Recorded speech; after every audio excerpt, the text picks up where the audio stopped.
이 시간 하나님 말씀 받들어 읽도록 하겠습니다. 하나님 말씀은 주보에 기록되어 있는 대로 구약성경 룻기서 제2장 17절에서 19절까지의 말씀이 되겠습니다. 찾으신 줄 알고 제가 받들어서 읽습니다. 룻이 밭에서 저녁까지 죽고 그 죽은 것을 뜨니 보리가 한 에바쯤 되는지라. 그것을 가지고 성읍에 들어가서 시어머니에게 그 죽은 것을 보이고 그가 배불리 먹고 남긴 것을 내어 시어머니에게 드리매 시어머니가 그에게 이르되 오늘 어디서 주었느냐 어디서 일을 하였느냐 너를 돌본 자에게 복이 있기를 원하노라 하니 룻이 누구에게서 일했는지를 시어머니에게 알게 하여 이르되 오늘 일하게 한 사람의 이름은 보아스니이다 하는지라. 아멘. 살아가면서 하나님의 은혜를 깨닫고 이것도 은혜구나 저것도 은혜구나 발걸음 옮길 때마다 또 은혜구나 또 은혜였구나 그때는 몰랐어도 지내놓고 뒤돌아보면서 은혜였었구나 또 은혜였었구나 이렇게 반응하며 사는 것 성도의 삶입니다. 이 은혜에 대해서 더 민감하게 은혜 베푸시는 하나님에 대해서 더 민감하게 반응하는 것 이것이 성숙된 성도의 모습이 되어지는 것입니다. 우리가 미숙할 때 어린아이일 때에는 부모의 사랑을 받고 은혜를 받으면서도 모르고 땡깡만 부리고 지내왔었지만은 나도 엄마 되고 나도 아빠 되고 난 다음에 부모님들을 바라보면서 은혜였구나 은혜였구나 고백하게 되고 이야기하게 되어지듯이 우리 믿음의 사람들도 살아가면서 성숙해질수록 주님으로 놀라운 은총을 덧입어가지고 만져질수록 우리 모든 삶을 살아가면서 은혜입니다. 은혜입니다. 방금 특송한 대로 참으로 모든 것이 하나님의 은혜입니다. 그 크신 하나님의 사랑 은혜입니다. 고백하며 살 수밖에 없게 되어져 있는 것이지요. 룻기서의 말씀을 우리가 같이 대하면서 지나고 있는데 룻기서를 대하여 보면 이 룻기서 전체가 전개되어 나가는 모습이 그냥 펼쳐지는 것이 아니라 하나님께서 강한 의도를 가지고 이야기를 만들어 가시는 하나님의 이야기를 만들어 가시고 이끌어 가시는 것을 보게 되어지는 것입니다. 자기 소견에 옳은 대로 베들레헴에 흉년이 들었다고 모압 땅 가면 더 좋겠지 하고 엘리멜렉과 나오미는 두 아들을 데리고 모압 땅으로 갔습니다마는 거기 10여 년 세월이 지나면서 다 없어졌습니다. 내 소견에 옳은 대로 거기 가면 좋겠지 하고 갔는 그곳에서 희망이 1도 남지 않는 이런 자리에 떨어지고 말았습니다. 나오미의 편에서 보면 남편도 죽었습니다. 두 아들도 죽었습니다. 이제 정말 불쌍한 두 자부, 과부가 되어진 두 자부만 있게 되어진 이런 때지요. 이 사람들에게 무슨 꿈이 있을 수 있겠습니까? 무슨 희망이 있을 수 있겠어요? 그야말로 절망입니다. 이런 자리에 있을 때 어느 날 소식이 들려오기를 베들레헴에 하나님께서 권고하셨다. 베들레헴을 하나님이 돌보셨다.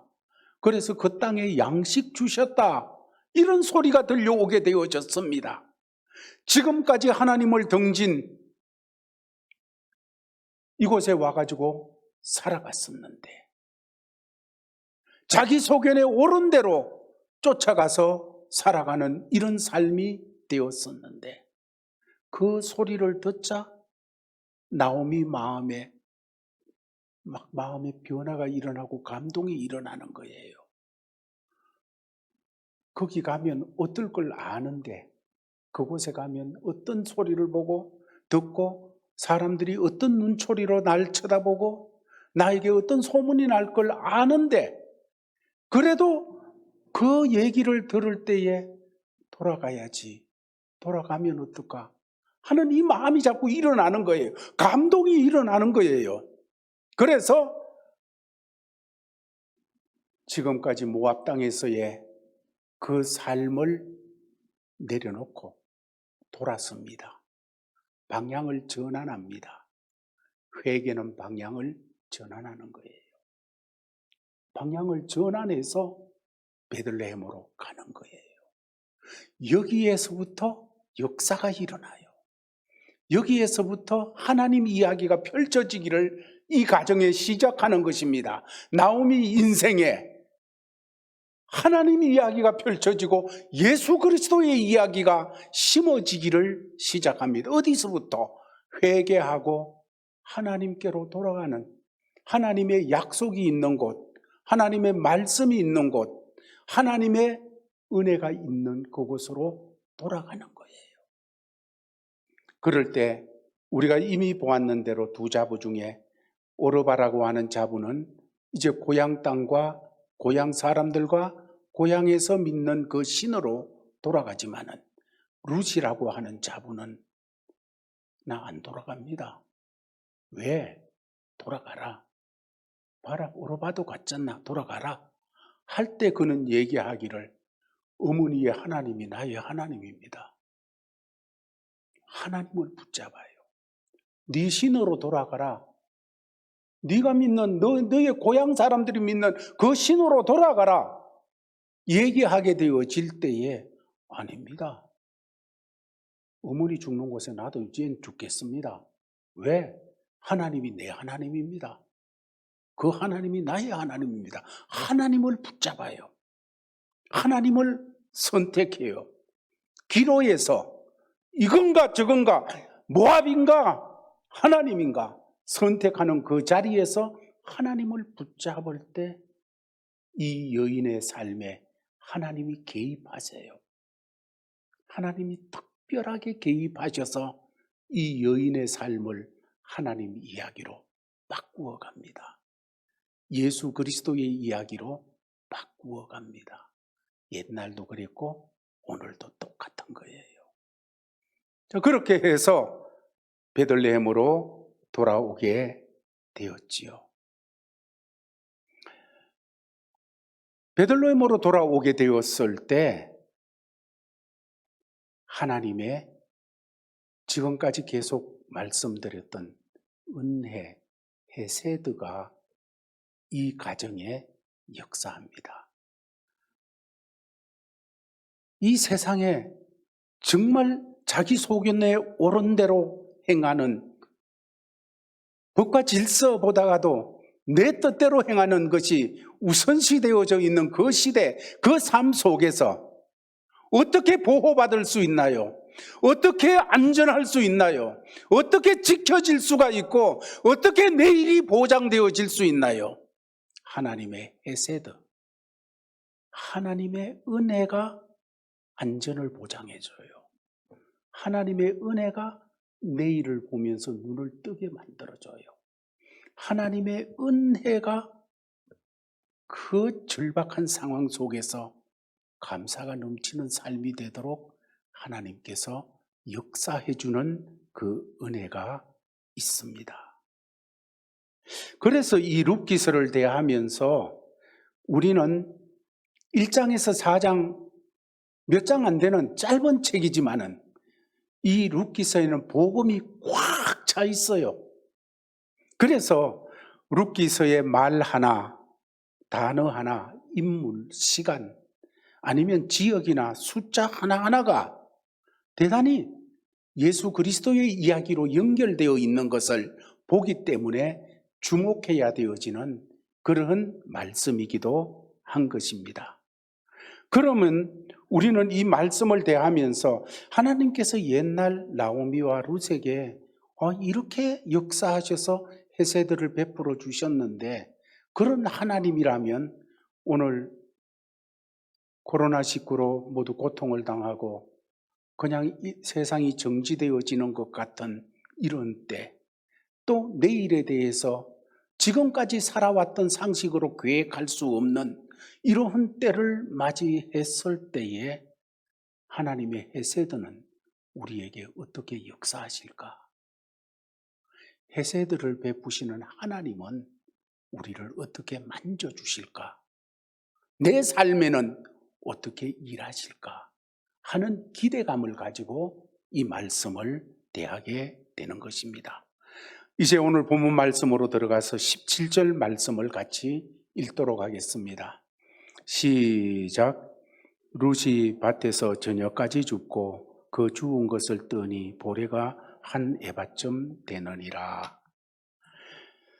룻이 아침에 나가서 저녁까지 줍고 하루 종일 일을 했다는 거예요. 일을 하고 보리를 뜨니 자기가 일했는 그 추수한 것을 타작해 보니 한 에바쯤 되어졌다.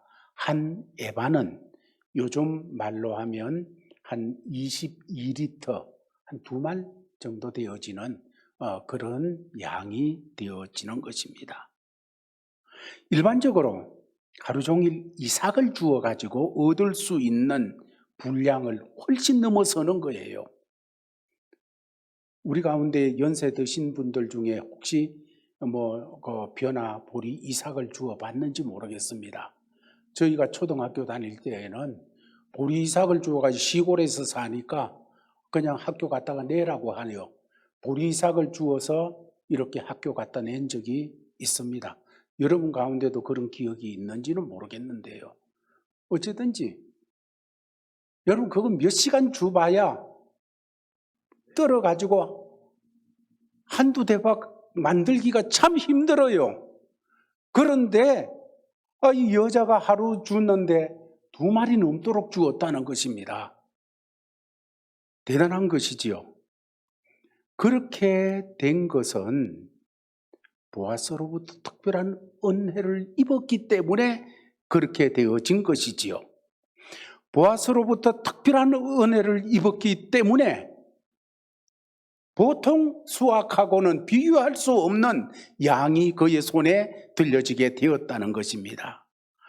보아스로부터 룻이 놀라운 은혜를, 보아스를 통해 가지고 룻이 하나님의 은혜를, 하나님의 자비와 인자와 은혜를 입었다는 것입니다.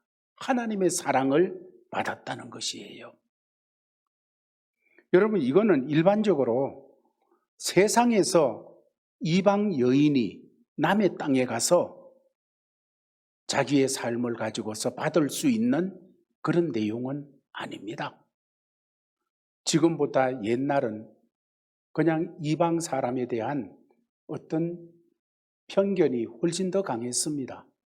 그래가지고 이방 사람들이 오면 그냥 텃세를 하고 이런 것들이 많이 있었지 않습니까? 요즘도 BC에 그냥 남의 이 주에서 차를 가지고 가면 차를 끌고 놓고 그렇게 한대요. 왜냐하면 그냥 다른 데 코비드 있는 사람들이 와가지고 퍼뜨릴까봐. 그래서 그 BC주에서 공식적으로 남의 주에서 온 사람들은 어디 다닐 때 대중교통 이용하세요. 이렇게 해놨더라고요. 이만큼 지금도 이런 게 있는데 옛날에는 더 했지요. 옛날에는 더 하여서 그런 때에 이방 여인이 이런 대접을 받는, 배려를 받는 삶, 상상할 수 없는 것이죠. 왜냐하면 세상은 철저하게 계산적이고 자기중심적이기 때문이에요. 오늘날 많은 사람들이 힘든 이유가 뭡니까? 모두 자기중심이 되어서 다른 사람에 대한 배려가 없기 때문입니다. 세상은 힘 있는 자, 가진 자 중심으로 이미 운동장이 기울어져 있어요. 그렇게 해서 없는 사람, 연약한 사람들은 뛰기가 너무 힘든 거예요. 그렇게 하다 보니까 오히려 더 아파하고 눈물이 있고 이런 삶에 노출되는 것을 우리는 볼 수밖에 없지 않습니까? 그런데 창세기부터 요한계시록까지 성경 전체에 흐르는 강한 물줄기는 은혜라는 것입니다. 창세기에도 은혜라는 물줄기가 계속 구약을 통과하고 그것이 신약을 통과해서 요한계시록까지 흘러내려가는 강력한 물줄기는 은혜, 하나님의 은혜, 하나님의 헤세드, 이것이 흘러내려가는 것을 보여주고 있습니다. 세상은 그거 아니에요. 세상은 이 물줄기가 흐르는 것이 아닙니다. 자기 중심, 자기의 옳은 대로, 소견에 옳은 대로 이 물줄기가 흘러가는데 성경 전체를 통해서 흐르는 물줄기는 하나님의 은혜. 이 하나님의 헤세드, 은혜가 없이는 우리가 살 수가 없습니다. 그리고 이 하나님의 은혜, 헤세드는 하나님을 만나야 경험할 수가 있는 거예요. 하나님의 은혜는 하나님의 성품 중에 하나입니다. 하나님의 성품이에요. 하나님의 인자와 긍휼, 이것이 무궁하시다고 누누이 시편 기자들은 하나님을 체험하고 노래하는 것을 보게 되어지지요. 그 하나님의 인자와 긍휼하심이 무궁하심 때문에 벌써 망해도 망해야 되어졌는 우리가 망하지 않고 살아가고 있고, 세상이 심판을 받고 엎어지고 몇 번 엎어져야 되는데도 불구하고 세상이 아직까지 나가고 있는 것은 하나님의 긍휼과 인자와 자비와 은혜 때문인 거지요. 우리가 요즘 새벽에 로마서를 이렇게 상고하는 그런 묵상을 가지는데, 로마서에서 말씀하기를 우리가 연약할 때에 그리스도께서 우리를 위해서 죽었다. 우리가 죄인 되었을 때 하나님께서 자기 아들을 우리 위해서 죽게 하심으로 우리를 향한 하나님의 사랑이 얼마나 어떠한지를 확정하셨다. 우리가 원수 되었을 때에 그 아들을 십자가에 못 박게 하심으로 하나님이 우리를 하나님과 화목되도록 해주셨다. 우리는 연약하고 우리는 죄인 되었고 하나님의 원수가 되었는데 어떻게 우리가 살게 되었습니까? 하나님의 긍휼하심이 무궁하고 하나님의 인자와 은혜가 무궁하셔서 우리에게 그 헤세드가 쏟아졌기 때문에 우리가 구원받는 하나님의 자녀로 설 수 있게 되었다는 것을 말씀하고 있는 것입니다. 오늘 이 세상이 존재하고 우리가 살아있는 것, 하나님의 은혜와 사랑 때문입니다. 그런데 이 은혜를 모르고 살아갈 때 인생은 원망과 불평과 깜깜한 것으로 꽉 채워지게 되어집니다. 성도는 이 하나님의 놀라운 은혜를 예수 만나서 만났고 이 은혜에 반응하며 사는 사람이고, 성숙한 성도는 이 은혜에 더 민감하게 반응하는 사람이 성숙한 성도인 것입니다. 그런데 이 하나님의 헤세드를 경험한 사람은,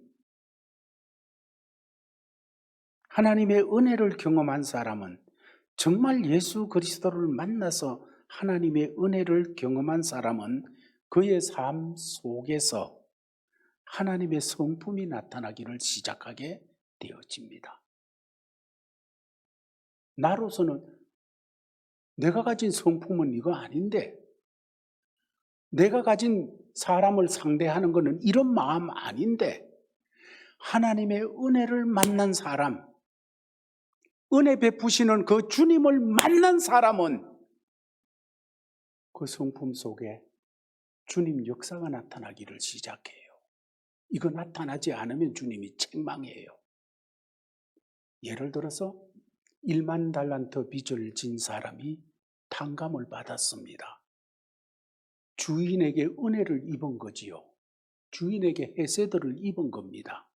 그렇다면 이 사람도 해세들을 베푸는 사람이 되어져야 되어지는데, 자기한테 100데나리온 빚진 동관을 보면서, 같은 공무원을 보면서 그냥 맥살 잡고 내놔라, 이렇게 되어질 때 은혜를 베푼 주인이 심히 노하는 장면이 신약 성경에도 나타나 있습니다. 여러분, 우리가 하나님의 은혜를 부닥쳐서 체험하고 나면 나도 모르게 내가 은혜 베푸는 사람으로, 하나님의 은혜는 하나님 성품인데 바로 그 은혜를 베푸는 사람으로 나도 모르게 나타나게 되어지는 것, 이것이 은혜의 원리인 것입니다. 그래서 은혜를 받고 예수 그리스도를 부닥쳐 나의 주 나의 하나님입니다 하면서 무릎 꿇은 사람들은 인색하거나 속이 좁아지거나 어떤 그런 것보다가도 마음이 넉넉해지고 자꾸 베풀고 은혜를 끼치는 이런 사람들로 나가게 되어지는 거지요. 이 성품이 많이 드러날수록 하나님의 것을 많이 쓰는 사람이 되어질 수 있습니다. 여러분, 하나님의 성품, 이것을 내가 많이 표현해 낼수록 하나님의 것을, 하나님의 자원을 쓰는 사람이 되어져요. 하나님의 것은 죄 가지고 못 썼거든요. 그렇잖아요? 세상 지식 가지고 쓰는 것 아닙니다. 하나님의 자원은 이 세상 권력 가졌다고 쓰는 것 아니에요. 하나님의 자원을 쓸 수 있는 것은 내가 하나님의 성품을 자꾸 드러낼 때, 하나님의 은혜를 자꾸 드러내는 이런 사람이 될 때 그것을 사용하는 이런 사람이 강건하게 될 수가 있는 겁니다. 그런 모습이 보아스의 모습에게서 지금 나타나고 있어요. 하나님의 헤세드가 보아스를 통해서 룻에게 그대로 막 드러나는 거예요. 그는 자신의 소년들에게 곡식 달보를 일부러 흘려가지고 룻이 곡식을 줍도록 했습니다. 그래서 2말 가까이나 보리를 추수하니까 나타나게 되어진 것이지요. 보아스는 하나님의 은혜가 무엇인지를 아는 사람이었습니다. 하나님의 은혜를 맛본 사람이 헤세드를 드러낼 수가 있게 되어진다는 것이지요. 보아스가 룻에게 일방적인 호의를 베풀 수 있었던 것은 그가 하나님의 은혜를 경험한 사람이기 때문인 겁니다. 이런 삶이 주께서 원하시는 삶이요, 내 안에 계신 주님을 드러내는 삶입니다. 여러분, 우리가 예수 그리스도를 구주로 믿게 되어질 때에 주님께서는 내가 네 안에 거하겠다, 너는 내 안에 품어져 있다, 이렇게 말씀하셨어요. 우리가 예수를 구주로 모시고 하나님의 자녀가 되고 난 다음에 예수 그리스도께서 내 안에 계시고 성령께서 우리 안에 계십니다. 그러면 어떻게 되어집니까? 옛날 내가 가진 나라는 것이 있고 예수 그리스도가 내 안에 들어와 계시고 두 인격체가 있는 거예요. 그런데 이 속에서 예수 그리스도를 드러낸다 하는 것은 주님을 자꾸 주님이 원하시는 대로, 주님이 이끄시는 대로 내가 순종하여 나갈 때, 주님이 날 쓰시도록 날 드릴 때 나를 통해서 주님의 역사가 드러나게 되어지고 주님의 것을 거부하고 내 자아를 중심으로 나가게 되어질 때 예수 그리스도를 믿었지만은 나 중심의 삶이 되어지게 되어지는 것이지 않습니까? 은혜 받은 사람, 하나님을 경험한 사람, 예수 그리스도의 십자가 앞에 무릎이 꿇려진 사람, 이런 사람을 통해 주께서 기대하시는 것은 당신의 삶을 통해서 내가 표현되고 싶다 하시는 거예요. 이것을 드러내는 우리 제일가족들이 되기를 주의 이름으로 축원합니다. 더 나아가서 19절 말씀을 같이 보겠습니다. 18절 말씀을 먼저 보겠습니다. 시작. 그것을 가지고 성읍에 들어가서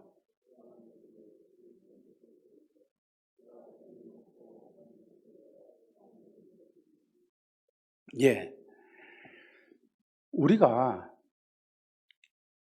이 룻이 어머니를 위해서 보리를 줍는 이 자리로 나가게 되었습니다.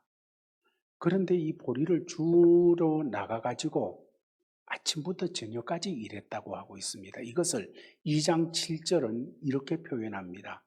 그의 말이 나로 베는 자를 따라 단 사이에서 이삭을 죽게 하소서 하였고 아침부터 와서 잠시 집에서 쉰 것 외에 지금까지 계속하는 중입니다. 저 사람이 누구냐 하는 보아스에게 일꾼들이 저 사람이 아침부터 와가지고 저녁까지 이렇게 일하고 있습니다. 보아스가 저 사람이 누군가 하고 눈에 들어왔는데 그냥 와서 이삭 줍는 사람입니다 이러고 말했다면 그 눈에 초점이 옮겨질 수 있지요. 그런데 사람들이 말하기를 저 사람이 아침부터 와가지고 저녁까지 잠시 쉰 것 외에는 계속 일하고 있습니다 하고 이야기를 하니까 더 주목해서 보게 되어지는 이런 역사가 일어났다는 것입니다. 왜 이 여인이 이렇게까지 일을 할까요? 아마 가난이 절박하게 만들었을 것입니다. 그렇게 하지 않으면 어머니와 함께 이 이방 땅에서 살아갈 수 없는 것을 알기 때문에 잠시도 쉴 수가 없었던 룻인 줄 압니다. 하지만 여러분, 절박하다고 해서 모두 이렇게 열심히 일하는 것은 아닙니다.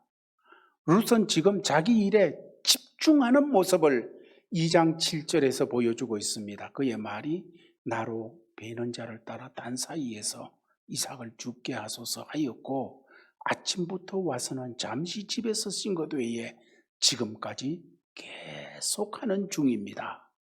집중하고 있어요. 아침부터 저녁까지. 룻은 일하러 나올 때도 그냥 누구에게 떠밀려서 나온 것이 아닙니다. 그저 해야 되겠기에 나와서 열심히 하는 거예요. 그가 아침에 일찍이 일어나 밭으로 나올 때만 해도 보아스의 밭에 가서 그런 배려를 받으면서 일할 거라고는 상상도 못했습니다. 그저 지루하고 힘든 시간임에도 불구하고 성실하게 일하는 중에 보아스가 나타났고 성실하게 일하는 중에 보아스가 주목하게 되어지는 이 역사가 있게 되어졌다는 것을 또한 우리는 생각해야 되어집니다. 그러므로 평범한 일상을 우리가 무시해서는 안 됩니다. 매일매일 다람쥐 쳇바퀴를 돌듯 똑같은 일상의 삶이라고 무시해서는 안 됩니다. 평범한 하루하루의 삶 속에 하나님의 섭리가 깃들어서 놀라운 역사를 만들어 내기 때문이에요. 사랑하는 제일가족들, 하나님의 자녀가 된 사람은 기본적으로 성실하고 부지런해야 됩니다. 하나님은 성실하신 분이에요. 부지런한 분이에요. 주님께서 말씀하시기를 내 아버지께서 일하시니 나도 일한다. 여러분, 천지 창조를 끝내시고 가만히 계신 하나님께서 하나님이 아니라 그 하나님께서는 온 우주 만물을 붙잡으시고 눈동자처럼 살피시며 일하고 계신 하나님입니다. 성실하신 하나님이에요. 그러므로 그 하나님의 자녀가 된 사람들은 하나님 아버지를 쫓아서 성실한 삶을 경주해야 되어지는 것입니다. 우리가 성실하게 무엇인가를 일하고 있을 때 하나님의 이야기로 우리 삶에 엮으시는 하나님의 손길을 만날 수가 있습니다. 구원받은 성도는 하나님의 성실하심을 쫓아가지고 남이 보든지 보지 않든지 내가 좋아하는 일이든지 그렇지 않는 일이든지 최선을 다해서 살아가야 되어지는 겁니다. 그러므로 우리가 성실하신 하나님을 쫓아 성실하신 하나님의 성품대로 우리가 성실한 삶을 살고 있을 때 하나님의 역사하심과 마주치는 이런 일을 경험할 수가 있게 되어지는 겁니다. 룻이 만일 적당하게 일하다가 아이고 허리야, 아이고 목말라, 아이고 너무 힘들어 못하겠다, 떼양 빼지, 그냥 너무 뜨거워 못하겠다 하고 집으로 휙 가버렸다면 보아스를 만나지 못했을 것입니다. 그날 거둔 것이 한 에바나 되어지는 이런 결과도 없었을 겁니다. 저녁 늦은 시간까지 해 질 때까지 성실하게 이삭을 죽었기에 보아스를 만나게 되고 헤세드의 은혜가 역사되는 것을 마주칠 수가 있게 되어진 것입니다. 추수가 끝나 이제 추수하는 그 자리에서 뒤따라가면서 이삭을 줍는 이런 일은 폼나는 일 아닙니다. 그렇잖아요. 허접한 일이고 어찌 보면 정말 자존심 상하는 그런 일이기도 합니다. 그렇지만 아무리 작고 하찮은 일, 자존심 상하는 그런 일이라도 내 앞에 부닥쳤을 때는 무시해서는 안 됩니다. 아무도 하려고 하지 않는 일, 역할, 직업, 그 어떤 것이라도 내 앞에 왔을 때 성도는 거기에 성실해야 됩니다. 왜냐하면 하나님의 손은 열심히 일하는 그 하나님의 사람들에게 드러나게 되어지기 때문이에요. 그때 보여지게 되어졌어요.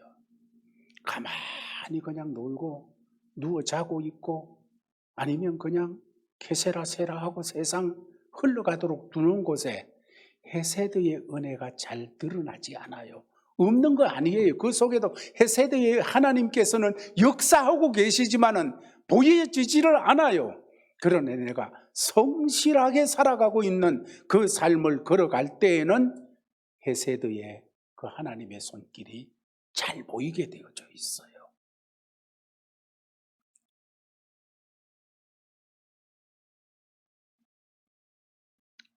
빌딩 한 곁에 조그만 방에 스모크샵을 열고 누가 봐주든지 안 봐주든지 하나님의 자녀로서 성실하게 일을 해나갑니다. 위층으로 올라가는 양복 입고 가는 사람들이 보면 부럽고 그럴 수밖에 없는 그런 입장에서도 그냥 하나님이 주신 그 자리에서 성실하게 일을 해요. 그럴 때 어느 날 어떤 분이 다가와서 너도 저 위에서 같이 일하지 않겠나? 제안이 들어오게 되고 그래서 그 제안을 쫓아서 그곳에서 일하는 그런 하나님의 사람이 되어 있는 그런 모습도 우리들 가운데는 있지요. 매일매일 성실하게 감당할 때 하나님의 헤세드가 닥치게 되어지는 이 역사가 나타난다는 것입니다. 이제 18절 방금 읽었는데 그것을 가지고 성읍에 들어가서 시어머니에게 그 주운 것을 보이고 그가 배불리 먹고 남긴 것을 내어서 시어머니에게 드리매 보리를 가지고 왔고 또 음식 먹고 남은 것, 그 대접받고 남은 음식을 가지고 와서 어머님께 드렸습니다. 룻이 가져온 곡식이나 이런 음식을 보고 시어머니 나오미는 깜짝 놀랐습니다. 많은 양의 곡식을 거둔 이것은 우연한 일이 아니다. 어떻게 이런 일이 있을 수 있는가? 누가 도와주지 않으면 이런 일이 없다는 것 시어머니 나오미는 그의 인생 경험을 통해서 바로 알 수가 있는 거지요. 그래서 직감을 하고 대체 어디서 일했느냐? 누구 밭에서 일했느냐? 그 내용이 19절에 이렇게 표현이 되어집니다. 같이 읽겠습니다. 시작. 시어머니가 그에게 이르되 오늘 어디서 주었느냐? 어디서 일을 하였느냐? 너를 돌본 자에게 복이 있기를 원하노라 하니 룻이 누구에게서 일했는지를 시어머니에게 알게 하여 이르되 오늘 일하게 한 사람의 이름은 보아스니이다 하는지라. 지금까지 룻은 그렇게 은혜를 받고 일을 하고 하면서도 그 밭 주인 이름도 몰랐을 거예요. 그러나 룻의 입에서 보아스라는 이름이 나왔을 때 나오미는 아마 깜짝 놀랐을 것입니다. 왜냐하면 보아스는 그 다음으로 쭉 보게 되면 엘리멜렉, 나오미 남편 엘레멜렉의 친척이기 때문입니다. 많은 밭 가운데서 어떻게 이 자부가 그 밭으로 갔을까? 나오미는 생각을 해보게 되어집니다. 또 그 밭으로 갔는데 어떻게 보아스가 이런 친절을 베풀어서 이런 호의를 베풀었을까? 이런 이야기를 들으면서 자기들의 삶에 하나님이 지금 개입하셔서 이끌어 가시는 것을 나오미는 눈치채기 시작하는 것 같습니다. 생각해 보면 룻이 시어머니를 따라서 베들레헴으로 왔지만은 베들레헴은 룻에게는 이방 땅이지요. 그곳에 도착해서는 두려웠을 것입니다. 언제 어디서 무슨 일이 일어날지 예측하기가 어렵기 때문에 두려웠을 거예요. 그런데 그런 곳에서 생각하지도 못했던 특별한 만남이 이루어졌어요. 그 만남이 평범한 만남이 아니었다는 것입니다. 룻의 모든 것을 역전시키는 그런 만남이 그 보리밭에서 이루어졌다는 거예요. 이것은 해세대의 은혜를 베푸시는 하나님이 개입하신 것이었습니다. 지금 시어머니 나오미는 룻이 가져온 한 에바의 보리만 봐도 놀라운 것이었습니다. 사실 나오미는 룻을 데리고 이 베들레헴 땅에 올 때에 어쩌면 거추장스러웠을 수도 있어요. 네 고향으로 돌아가라, 내 시내로 돌아가라. 한두 번도 아니고 그냥 네 봐라, 오르반은 돌아갔지 않느냐, 너도 돌아가라. 이렇게 간절하게 얘기하는 건 어쩌면 이 룻이 같이 따라옴으로 말미암아 더 거추장스러운 삶이 되어질 수도 있는 거예요. 마치 혹이 하나 붙은 것 같은, 딴 사람들에게 얘기 한마디 들어도 되는데 두세 마디 들어야 되어지는 그런 입장이 될 수도 있겠지요. 망했다는 얘기 한 번만 들으면 되어지는데 룻 때문에 두 번, 세 번 들어야 되어지는 그런 자존심 상하는 얘기가 될 수도 있겠지요. 그래서 룻에게 기대를 거는 것이 없어요. 돌아가라, 돌아가라.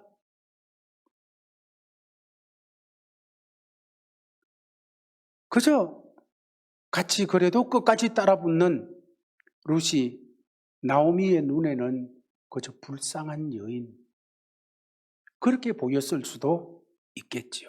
그렇지만은 지금 나오미는 되어지는 이 사건을 통해서 하나님의 손길이 지금 뭔가 역사하고 있다. 지금 내 삶에, 지금 이 자부 룻의 삶에 하나님이 개입하셔서 뭔가 역사하신다 하는 것을 느끼기를 시작하는 거예요. 왜냐하면 나오미는 베들레헴으로 돌아올 때 모든 걸 포기하고 하나님께서 이끄시고 하나님의 은혜가 있는, 하나님의 돌보심이 있는 곳에 돌아올 때에는 하나님의 돌보심을 자기에게도 베풀어지기를 기대하고 오는 거거든요.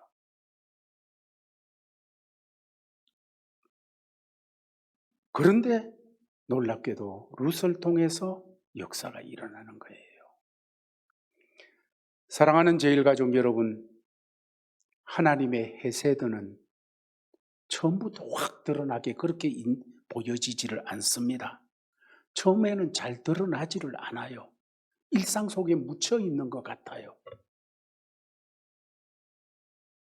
그러나 하나님의 백성에게 하나님의 헤세드는 곳곳에서 불쑥 나오게 되어져 있어요. 내가 같이 일하는 누구를 통해서 하나님의 헤세드가 툭 튀어나올 수도 있고, 오늘 만나는 그냥 별 그거 기대도 없이 만난 사람을 통해서 하나님의 헤세드가 툭 튀어나올 수도 있고, 처음에는 그게 안 보여요. 잘 안 보여요. 그런데 일상 속에 있던 하나님의 헤세드가 푹푹푹 튀어나오는 그런 역사가 있게 되어진다는 겁니다. 어떨 때는 의외의 장소에서, 어떨 때는 평범한 일상 속에서, 우연하게 마주친 사람들 속에서, 알아보든지 알아보지 못하든지 간에 하나님의 헤세드는, 은혜는 우리 속에 다가오고 있습니다. 일상 속에 하나님의 이 특별한 은혜, 헤세드가 드러나게 되면서 이야기가 반전이 되어집니다. 역전이 일어나요. 아무 일도 일어나지 않던 그런 시간이 한없이 흘러가는 것과 같은 그런 속에 이 은혜가 드러나기 시작하면 갑자기 사건이 일어나요. 사건이 벌어져요. 그러므로 우리가 해야 될 것은 매일매일 하나님께서 우리 앞에 펼쳐주신 우리의 필드에서 성실해야 되는 거예요. 하나님께 마음을 열고 열심히 살아야 돼요. 그러는 중에 하나님의 은혜가 여기서 툭 튀나오고 저기서 툭 튀나오고, 그 특별한 은혜가 튀어나올 때 아무것도 아닌 것 같은 그것이 사건이 되어서 역사가 일어나는 것입니다.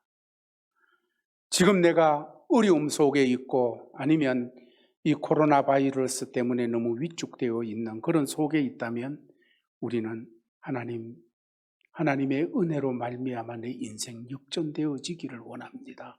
새롭게 되어지기를 원합니다. 하면서 하나님 앞에 기도해야 될 줄 압니다. 하나님의 은혜의 손길은 오늘도 우리 삶 속에 숨겨져 있습니다. 이미 역전의 발판이 되어지는 은총은 예수 그리스도 안에서 우리 속에 숨겨져 있어요. 그러므로 놓치지 마시고 그 은혜를 발견하고 은혜에 민감하게 반응하며 살아가는 우리가 되어지면 의미 없는 시간 없고 의미 없는 날 없습니다. 이런 성도로 주님과 동행하며 살아가기를 예수 그리스도의 이름으로 축원합니다. 아버지 하나님 감사합니다. 주신 말씀 받았습니다. 받은 말씀을 마음에 새기고 믿음 가운데 주님과 동행하는 삶, 하나님께서 일상 가운데 베푸시고 나타나게 하시는 그 헤세드를 발견하고 거기에 대해서 반응하며 사는 하나님의 사람들 되도록 하여 주시옵소서. 주 예수 그리스도의 이름으로 기도하옵나이다. 아멘. 아버지 하나님, 놀라운 은혜로 우리에게 역사하시는 아버지 하나님을 바라보며 주신 삶의 자리로 나갑니다. 우리의 모든 자리에서 우리가 감당해야 될 일이 어떤 모습, 어떤 형편이든지 간에 주님 의지하고 성실하게 하옵소서. 열심히 감당케 하여 주옵소서. 그러는 중에 숨겨진 하나님의 헤세드를 참으로 만나고 그것이 우리의 삶을 새롭게 하고 강건하게 하고 복되게 하는 놀라운 은총이 되는 것을 또 체험하도록 도와 주시옵소서. 이러면서 주신 삶의 자리로 나가는 우리 제일가족들에게, 그리고 땅끝까지 선교하도록 세움을 입은 주의 종들에게, 그리고 어려움 속에서도 믿음으로 살기 위해서 주님을 붙잡고 엎드리고 눈물 흘리고 참으로 씨앗을 뿌리는 모든 사람들에게 주 예수 그리스도의 크신 은혜와 아버지 하나님의 놀라운 사랑과 성령의 교통하심이 항상 함께 있을지어다. 아멘.